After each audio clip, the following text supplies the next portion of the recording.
What's going on, guys? Long time no see. I haven't made a little video in a while. I've had a lot of stuff going on, so it's been a little tough, and I hope you don't mind. I bit my tongue really hard, so it's really hard to talk right now, so you got to give me that. But anyway, I got a couple of people have been asking me a lot of stuff about the tinnitus lately. I've been getting a lot more subscribers, which is really cool.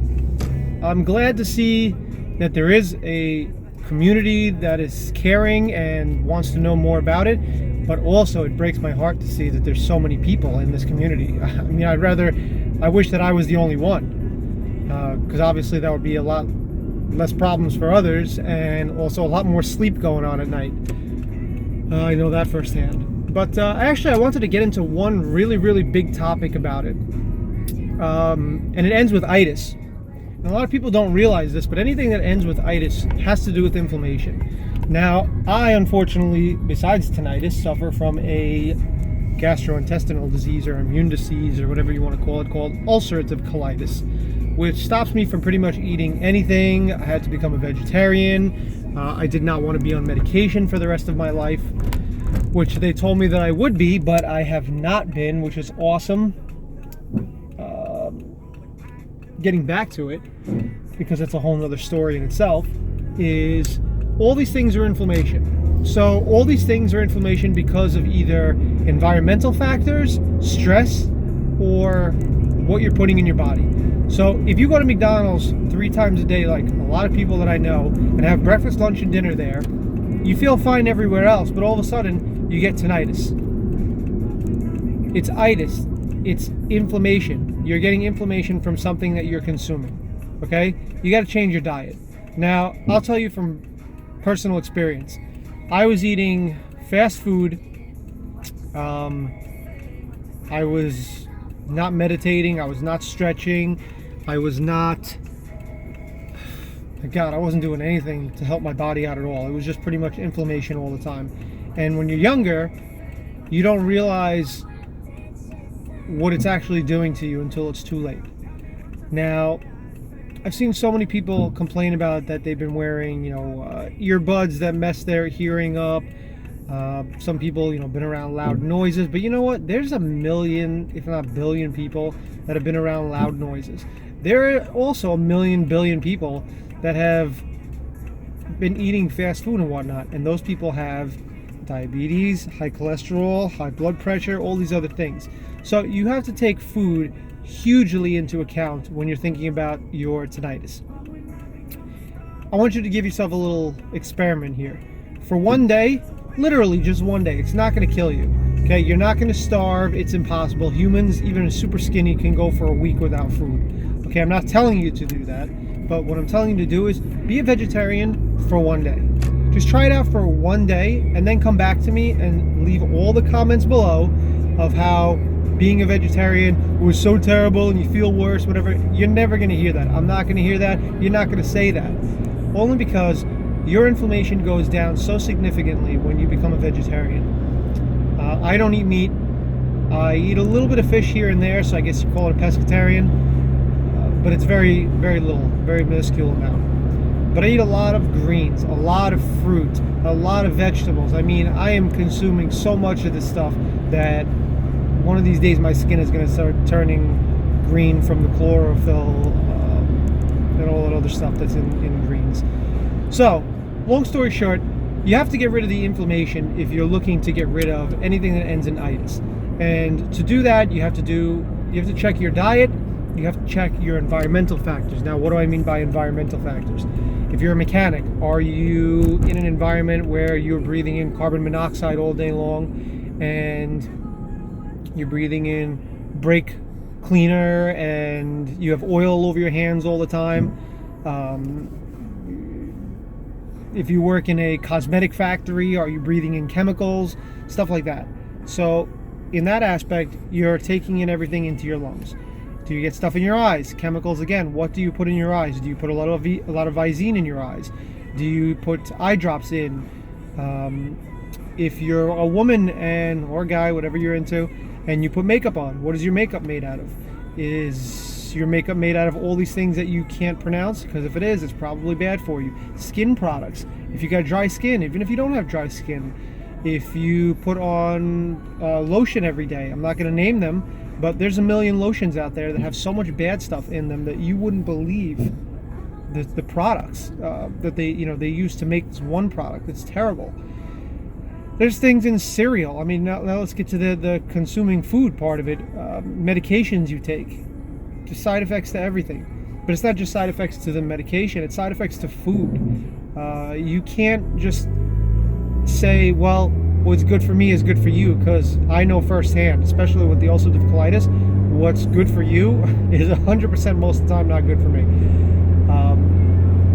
Just because you eat potatoes and you eat peppers and you eat tomatoes and you eat eggplants doesn't mean that they're good for you. In fact, those 4 nightshades are the highest inflammatory foods that you can consume, besides dairy, besides, there's so many of them. Soy, gluten. Even if you're not gluten intolerant, people don't realize what gluten is. Gluten is a glue. I believe the Greek word for glue is gluten or something like that. And what that does is that holds your food together. That it's glue. It's literally holding your food together. And without it, your food would just fall apart. Have you ever had, well, most of you probably never had, but if you have a vegetable burger, a lot of these vegetable burgers have a ton of gluten in them, only because vegetables do not stick well together, especially if you're going to fry it or you're going to bake it or whatever. So when I go to buy my veggie burgers, I specifically look for the gluten-free ones. And let me tell you, those gluten-free ones, they do not cook well. They stay frozen well, but they crumble like ash. They just fall apart. So that's the reason for that. But you don't have to be suffering from celiac disease to be gluten intolerant. What I would say is, and I did it once before, it didn't work out for me that well, but it did help a lot because I saw a lot of things that I couldn't eat. I took an allergy test, and I know that one of the things I couldn't eat was tree nuts, and I've been eating tree nuts my whole life. I loved Nutella, I loved peanut butter, any of that stuff I was into. I was eating cashews, walnuts, all that stuff. And that stuff's not good for you either. So what do you eat in that sense then? It is tough. Before I got before I got all sorts of colitis, or it just showed itself because it just flipped the switch 2.5 years ago, I was very into bodybuilding. I was about 35 pounds more of muscle, and I've always had a very, very, very thin profile. I shouldn't say thin. I was very fit all the time. But looking at me now, I'm very skinny because it's very, very hard to eat protein and get calories that I need. But all in all, what I consume all day long, like I said, is fruits and vegetables, and I have to start easing up on the fruit because a lot of sugar is also really bad for inflammation. So we need to look at what we eat. We need to look at where we are in our environment. We need to see what lotions we are using on our skin, what shampoos we're using in our hair, what kind of toothpaste you use, what kind of deodorant, especially. A lot of deodorants have aluminum in them, and aluminum is high inflammation. So I started buying, I'm not going to name the brand, but I started buying a natural deodorant, which actually smells way better than any kind of other deodorant or antiperspirant that I've ever used. And my anxiety level actually dropped significantly, probably like 30%, because there's no aluminum in it. And aluminum is a #1 contributing factor in Alzheimer's disease and dementia. There's so many things that we consume as Americans that other countries do not.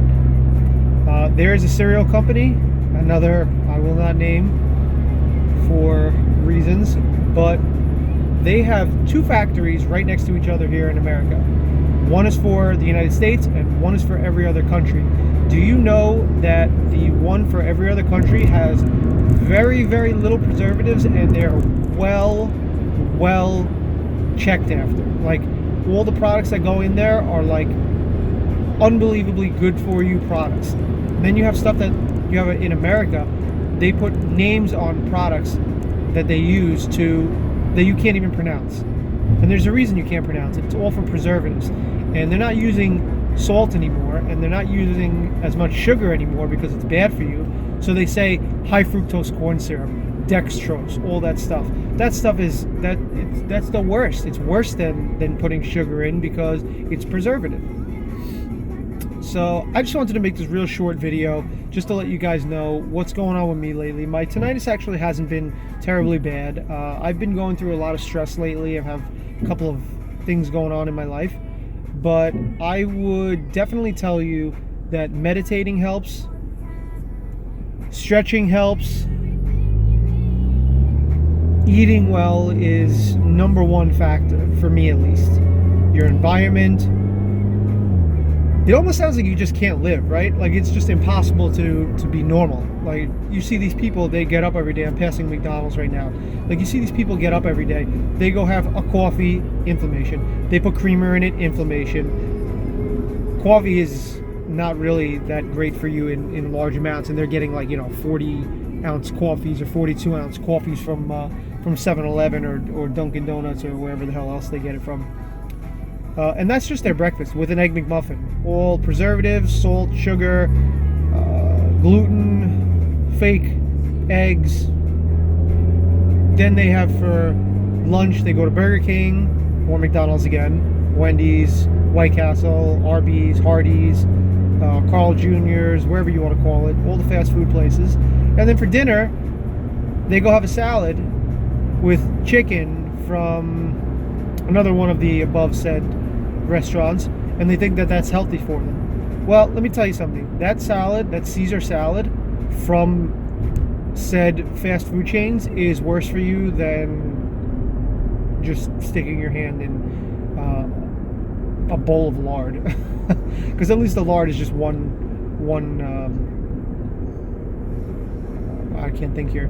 It's just one ingredient, as to where there's so many ingredients. I actually had a teacher back in the day that it was a chemistry teacher back in college, and he had a very small hamburger or cheeseburger with a 4-piece chicken nugget and French fries. Now, the product was all small, but the containers that they were in were the same sizes that you would normally get at one of these fast food restaurants. So we were sitting there like half the year through, and I thought it was just cool that he had like a very miniature size of these hamburgers or whatever else. So I'd asked him, I said, where did you get these from? That's funny. They look like little play toys. I could get them for, for family member kids or whatever it is. And he goes, no, that's actually food from the fast food joint that's been sitting on my desk for 2 years.